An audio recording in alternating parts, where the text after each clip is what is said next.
Meron pong mga pangyayaring nagaganap. Kuminsan hindi natin namamalayan, mga kapatid.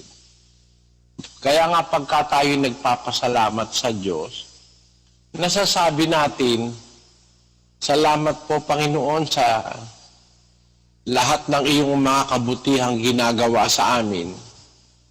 Pati na po dun sa hindi na namin alam, maraming bagay na hindi na natin alam, mga kapatid, na nagaganap sa ating paligid, na ginagawa ng Diyos sa atin. Yung malaman mo ang isang bagay nangyayari, na hindi mo naman nakikita, pero nangyayari pala. At ma-realize mo na, yung hindi mo nakikita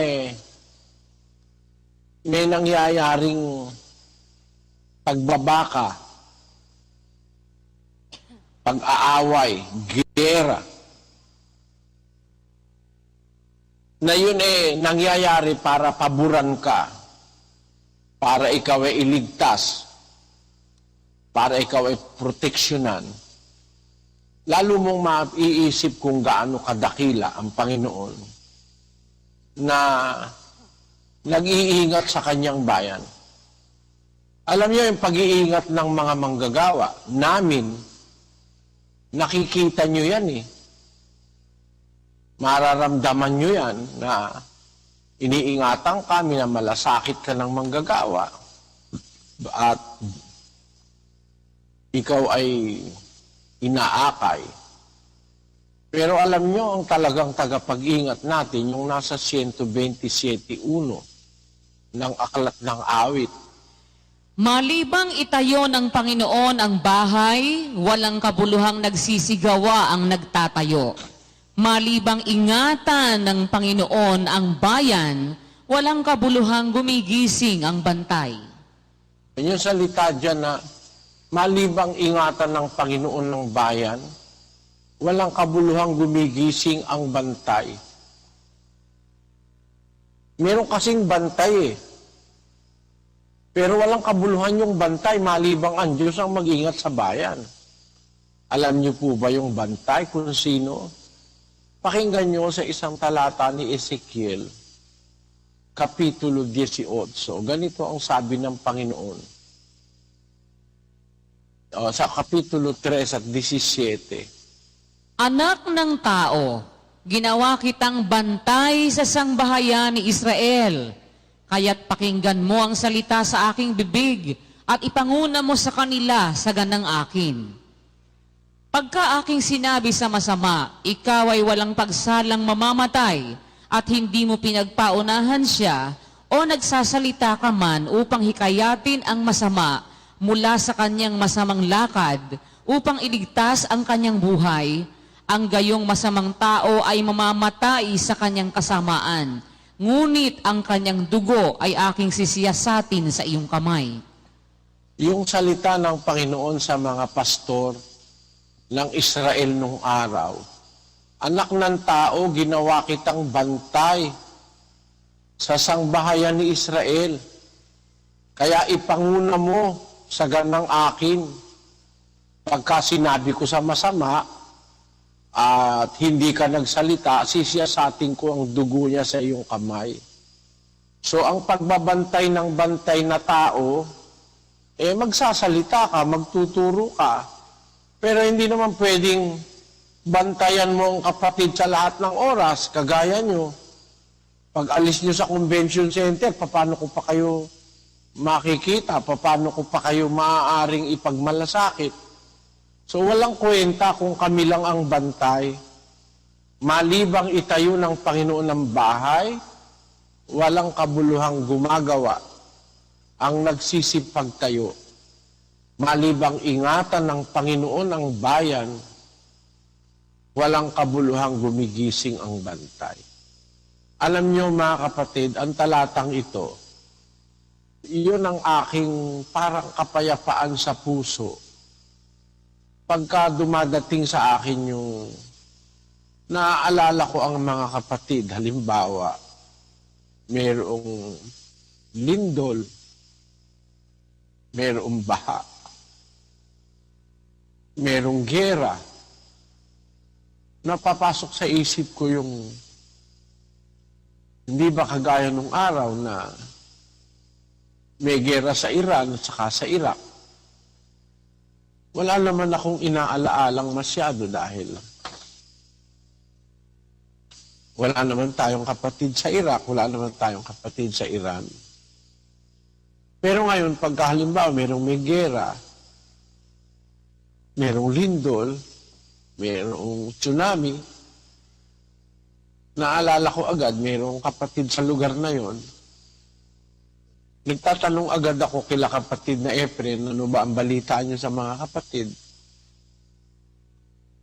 Halimbawa, diyan sa Pilipinas may baha. O halimbawa, yung aking mga apo, yung aking mga anak, malayo sa akin. Naisip ko lagi yung talata na malibang ingatan ng Panginoon ng bayan, walang kabuluhang gumigising ang bantay. Kahit pala ako wag nang matulog sa pag-aalala, kahit ako ay wag nang umiglip, walang kabuluhan din. Malibang ingatan ng Panginoon ang bayan. Yung talata na yan, mga kapatid, ang nagbibigay sa akin ng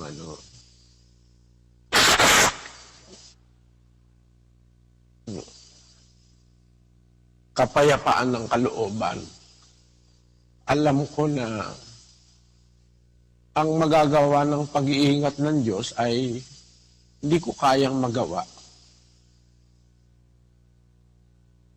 Ang nagagawa ko sigurong kapiraso yung magpaalaala sa inyo at ituro ko yung nalalaman kong salita ng Diyos. Pero pagkatapos nun, pag alis nyo sa convention center, pag hindi ko na kayo nakikita, wala na akong ibang inaasahan kundi yung pagbabantay ng Diyos. Yun ang nagbibigay sa akin ng kapayapaan ng kalooban. Kaya mga kapatid, kung hindi natin alam ang nangyayari sa daigdig ng mga espiritu, hindi natin mapapahalagahan o maa-appreciate ang kabutihan ng Diyos sa atin. Mayroong mga espiritu sa paligid, dalawang klaseng espiritu. Espiritong masama na malulupit.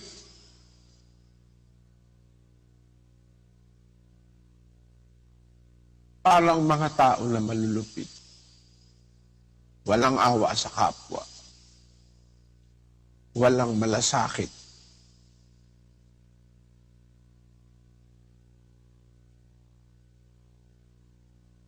Kung nakakita na kayo ng mga kapwa na pumapatay at sumasakit sa tao,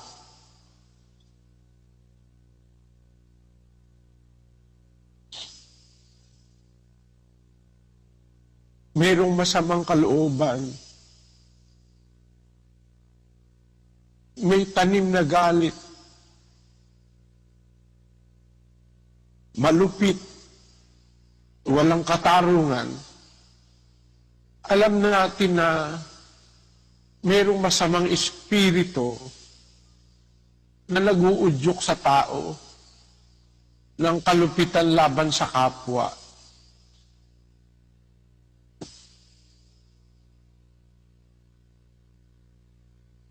Yun ay yun lamang ating nakikita. Meron tayong hindi nakikita, mga kapatid, nagaganap sa paligid.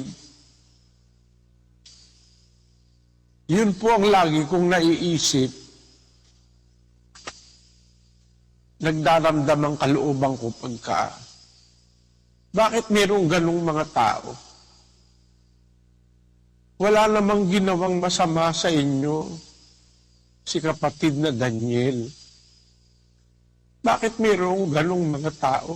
Kung minsan kamag-anak ko pa ang nagpapasama dun sa aking anak na nakakatulong kong magmalasakit sa mga kapatid. Bakit kayo mayroong ganong mga diwa?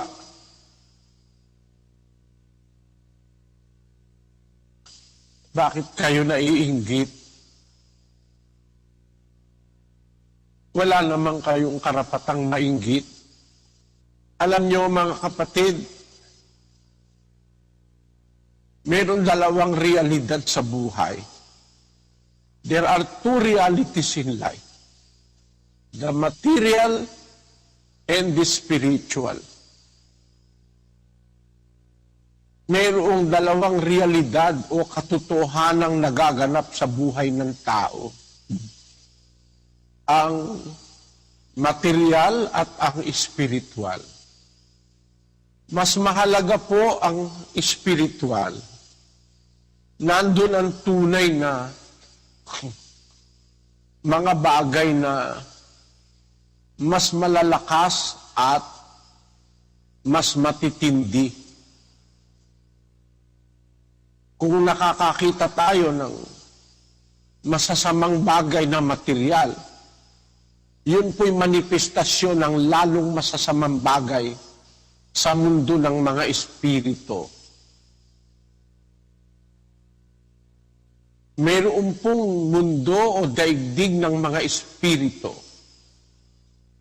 At yan ay nasa ating kapaligiran. Kung hindi natin nararamdaman, hindi ibig sabihin wala nun. Mayroon nun mga kapatid. Dapat aware tayo. Meron tayong kamalayang, merong katotohanang daigdig ng mga espiritu. Bibigyan ko kayo ng mga ideya. Pasensya na kayo kung gabihin kayo ng kaunti. Para maintindihan ninyo na tayo'y hindi gumagalaw lang sa bagay na nakikita natin, mga kapatid.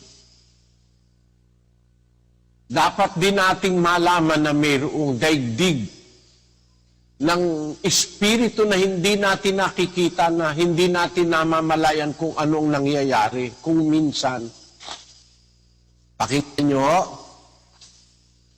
sa 8:26 ng Lucas hanggang 31.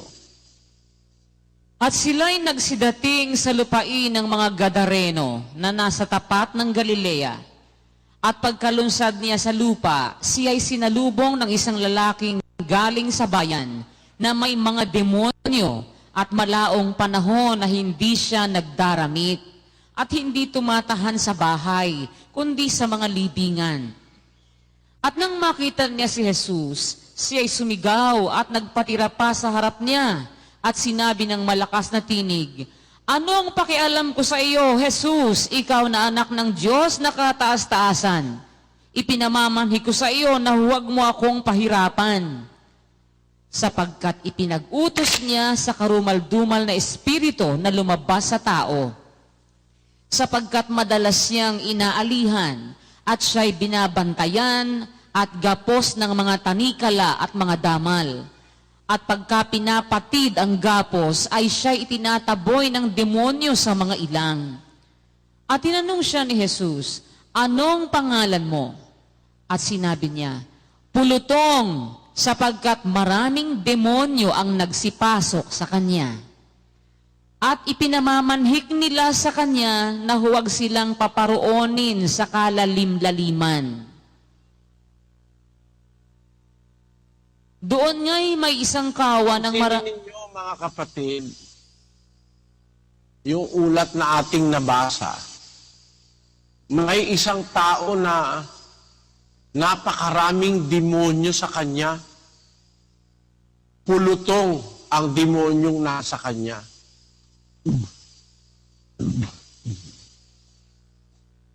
Ang sabi ng demonyo sa ating Panginoong Jesus,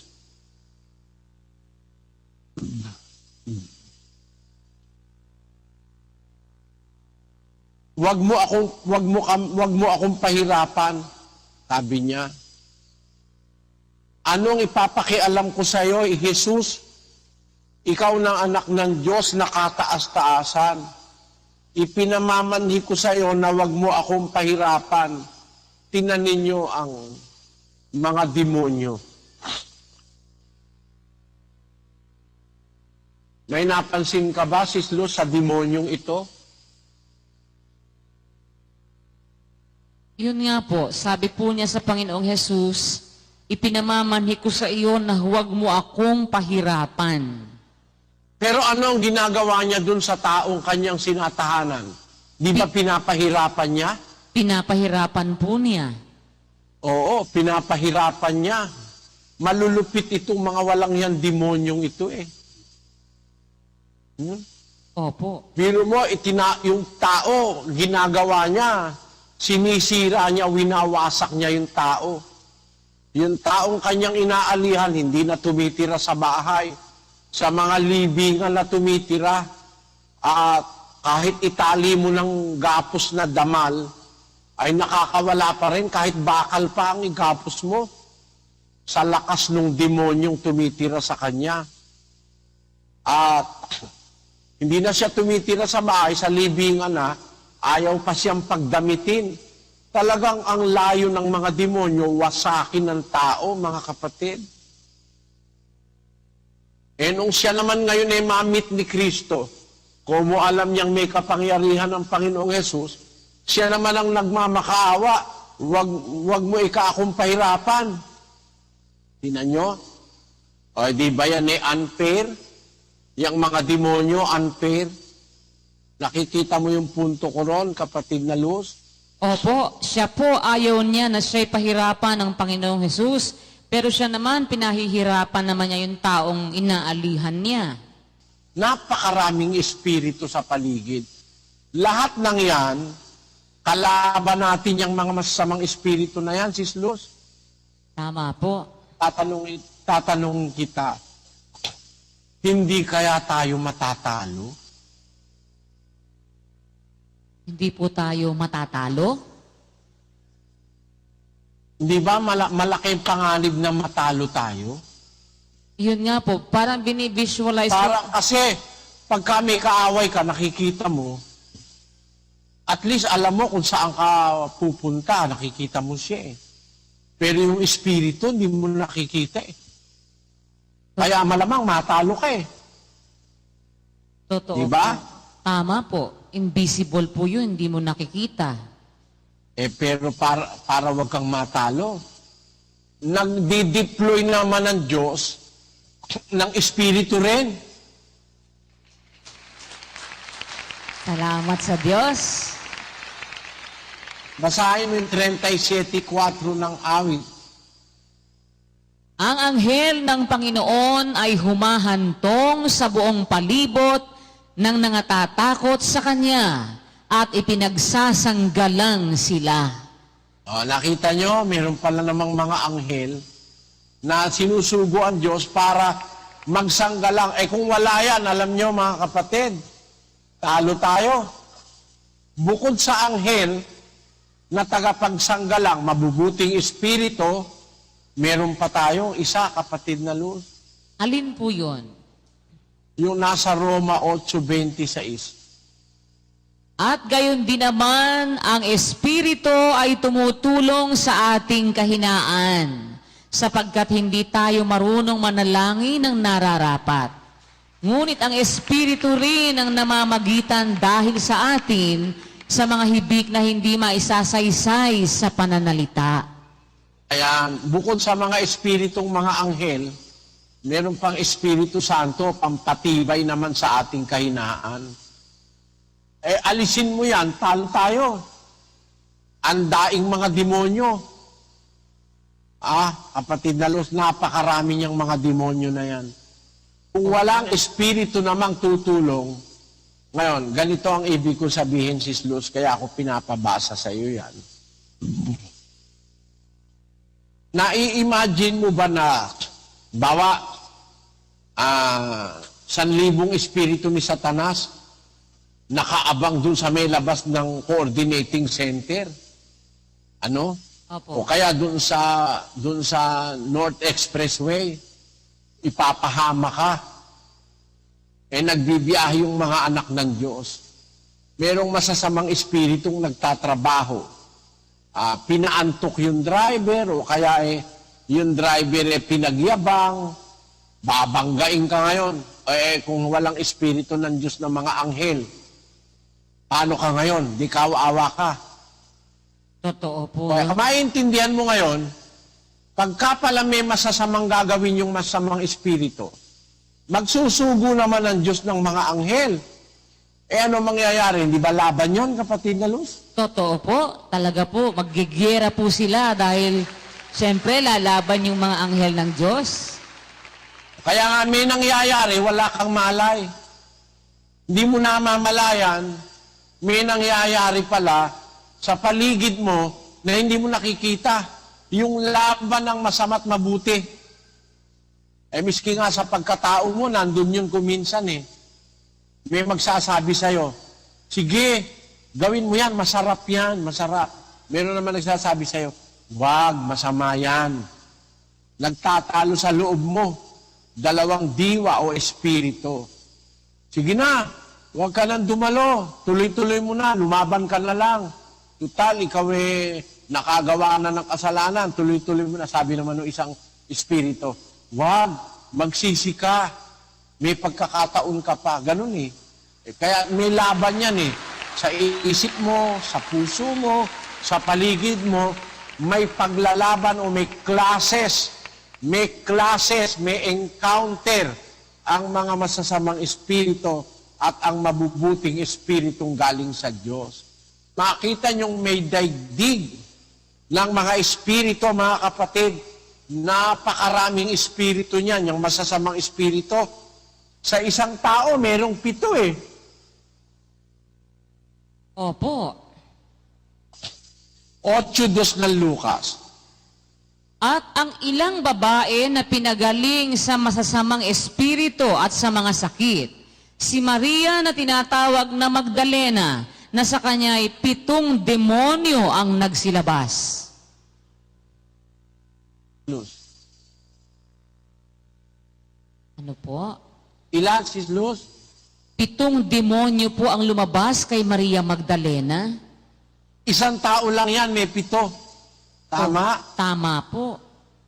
O meron naman dito, hindi 7 lang.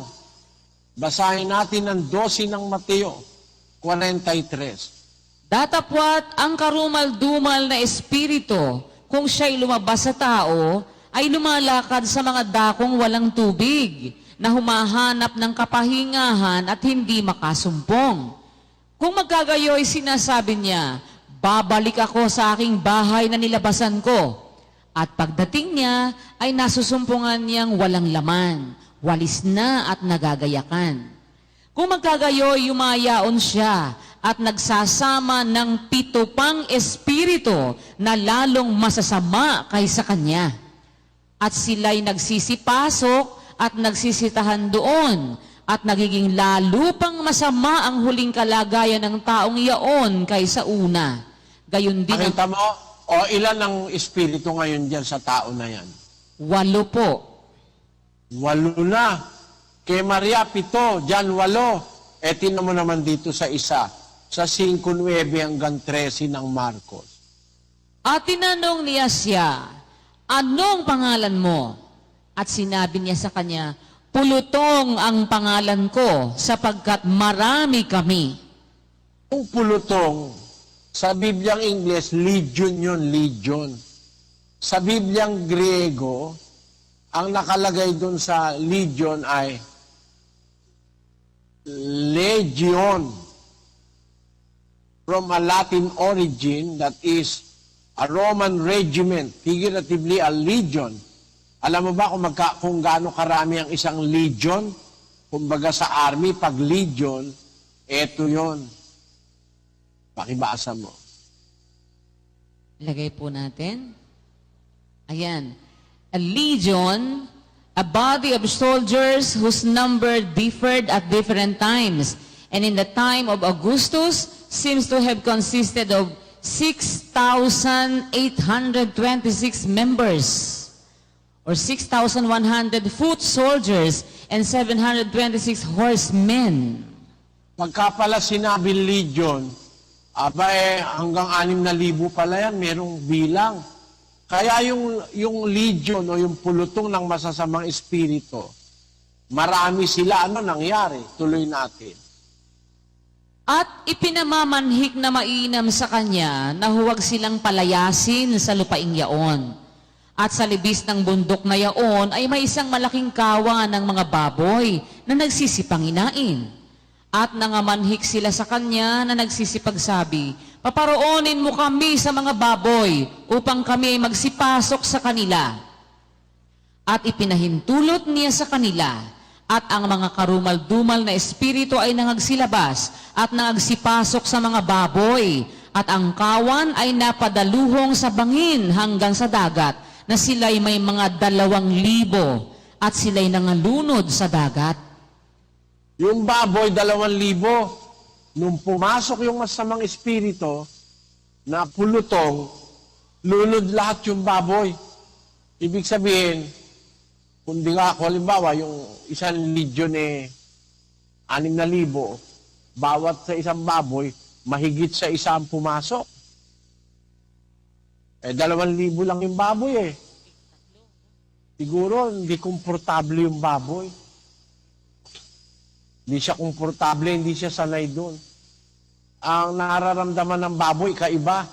Nagpunta na lang sa dagat, nagpakalunod, mamatamisin ko pang mamatay. Kesa sa ikaw ay maging tahanan mo ako, sabi siguro ng baboy.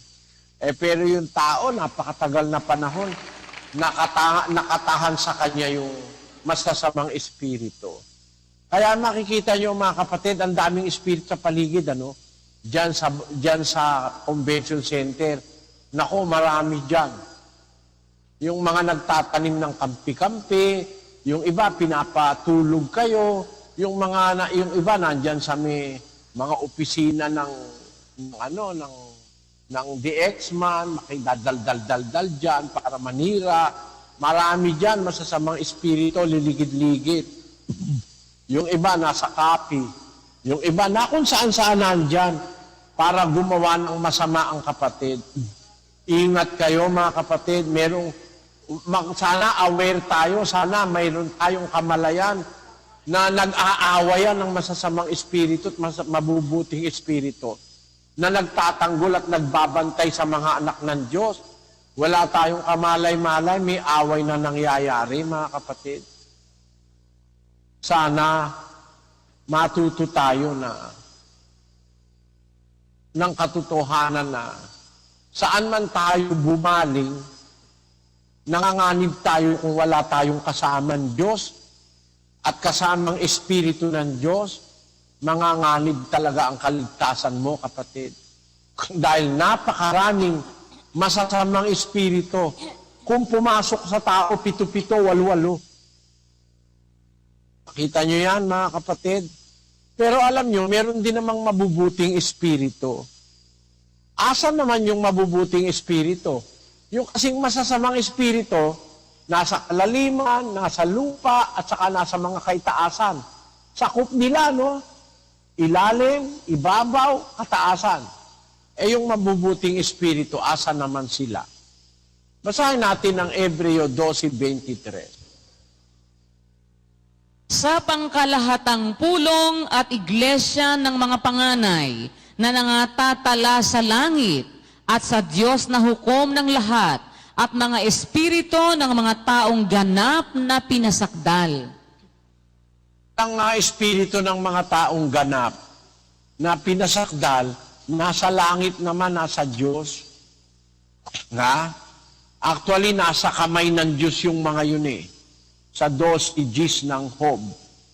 Nasa kamay niya ang kaluluwa ng bawat bagay na may buhay at ang hininga ng lahat ng mga tao. Ngayon, yung mga espiritong masasama, saan ang gagaling?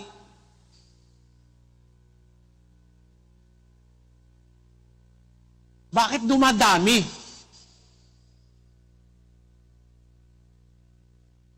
Di mo ba natatanong yun? Ba't dumadami yun?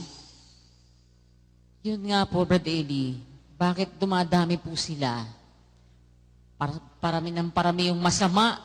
Ibig sabihin, parami ng parami din yung mga espiritu na masama. Basahin mo ang Apokalipsis 12:7 hanggang 9. At nagkaroon ng pagbabaka sa langit. Si Miguel at ang kanyang mga anghel ay nakipagbaka sa dragon. At ang dragon at ang kanyang mga anghel ay nakipagbaka. At hindi sila nanganalo, ni nasumpungan pa man ang kanilang dako sa langit. At inihagis ang malaking dragon, ang matandang ahas, ang tinatawag na Diablo at Satanas, ang dumadaya sa buong sanglibutan. Siya'y inihagis sa lupa at ang kanyang mga anghel ay inihagis na kasama niya. Kakampi ang Diablo, Sis Luz? May kakampi po siya. O ede, maaaring kaya dumadami yung masamang espiritu. Hanggang ngayon, may nahihikayat si Satanas. Tama. Hindi mo ba nabasa? Ang matandang ahas dumadaya sa buong sanlibutan. Ang tinutukoy dyan na sanlibutan, universo, Sis Luz. Opo. Kaya ngayon, maaaring nakakadaya siya ng mga anghel, nagiging kakampi niya na gumawa ng masama. Dumadami ng dumadami masasamang espiritu. Sis Luz. Totoo po yun. May mga nakukuha po siyang kakampi. Ngayon, bukod sa mga anghel na nakukuhang ni Satanas na recruit para maging masasama, alam mo pa kung saan pwedeng manggaling ang masasamang espiritu? Saan pa po? 7:1 ng 2 Korinto. Yamang taglay natin ang mga pangakong ito, mga minamahal, ay magsipaglinis tayo sa lahat ng karumihan ng laman at ng espiritu, napakasakdalin ang kabanalan sa takot sa Diyos. Tanungin kita, Sis Luz, narurumhan ba ang espiritu? Narurumihan po. Yung espiritu ng tao, narurumihan ba? Narurumihan po. Kaya sabi ni Pablo, maglinis tayo ng karumihan ng laman at ng espiritu eh. Yung palang espiritong nasa atin na espiritong galing sa Diyos, pwede palang yun ay mapasama rin, Sis Luz. Paano po napapasama? Sa pamamagitan ng mga gawaing masasamang inuudyok ni Satanas, nadurumihan ng ating espiritu. Halimbawa, dalaga. Nakaranas na ng karanasan na sa lalaki. Yung kanyang espiritu, narurumihan na eh. Basahin mo yung unang Korinto 7 at 34. At nagkakabahagi ang isipan. Gayon din naman ang babaeng walang asawa at ang dalaga ay nagsusumakit sa mga bagay ng Panginoon upang siya ay maging banal sa katawan at sa espiritu man. Yung palang dalaga, pag nagsusumakit sa bagay ng Panginoon, nagiging banal sa katawan at pati sa espiritu. Pag nakaranas na may asawa at naging playgirl na, sumasama na yung espiritu, kagaya ng mga nagpapatutot na. Ngayon, yung mga taong yan, masama na espiritu. O di, magkakaroon ng karagdagan ng masasamang espiritu sa daigdig ng mga espiritu. Tama ba, Sis Luz? Tama po. Yan namang mga yan, pag namatay, hindi naman babalik ang espiritu sa Diyos dahil masama na eh. Napasama na yung espiritu eh. O di nadadagdagan yung masasamang espiritu, Sis Luz? Totoo po. Kaya po pala dumadami sila. Kasi Bukod sa mga espiritong anghel na napasasama ni Satanas na dadaya, yung mga tao rin namang nadaya ni Satanas na pasamarang espiritu, karagdagan pa rin yun sa daigdig ng masasamang espiritu. Naintindihan mo, Sis Luz? Opo. Dati po, Brad Eli, yung espiritu na yon, nung galing sa Diyos yun, mabuti po yun. Pero nung... Ng Diyos. Parang anghel din. Nung gawin ng Diyos ang anghel, mabuti naman yung mga anghel eh. Pero sumama sila, naging mga demonyo, naging masasamang espiritu, di ba? Opo. Ano ng mga tao, pag napasama ka ni Satanas, yung espiritu mo nagagawa niyang masama rin. Nagiging para ka ng demonyo. Dahil... Alam mo ba ang isang bagay na dapat maintindihan ng kapatid, Sis Luz? Ano pa po?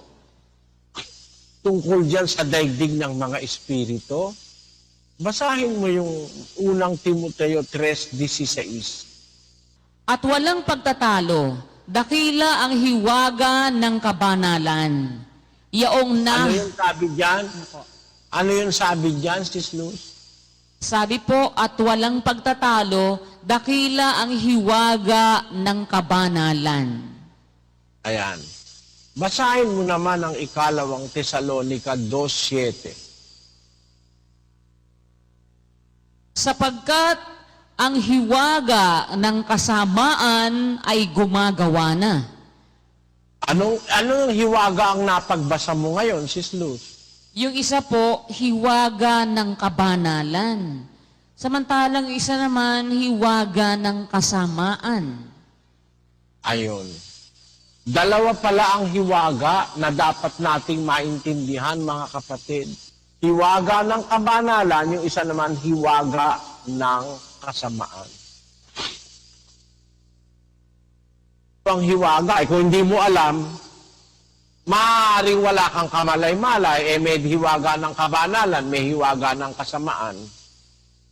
Para malaman natin anong ginagawa ng Diyos, Sis Luz. 4:11 ng Marcos.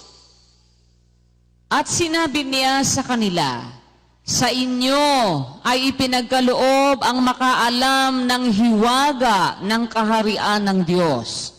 Datapwat sa kanilang nanga sa labas, ang lahat ng mga bagay ay ginagawa sa pamamagitan ng mga talinghaga. Nakita mo, sa inyo ang wika, pinagkakaloob makaalam ng hiwaga ng kaharian ng Diyos. Alam nyo, mga kapatid, dapat alam natin may dalawang hiwaga. Hiwaga ng kasamaan, hiwaga ng kabanalan.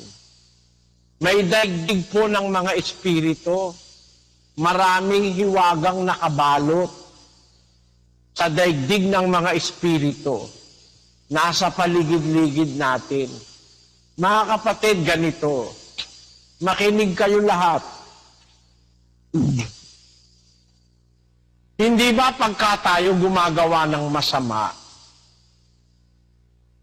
itinatago natin sa paningin ng kapwa? Di ba ganoon, Sis Luz? Totoo po yun. Alam mo kung ano ang nag-uudyok sa ating itago yun?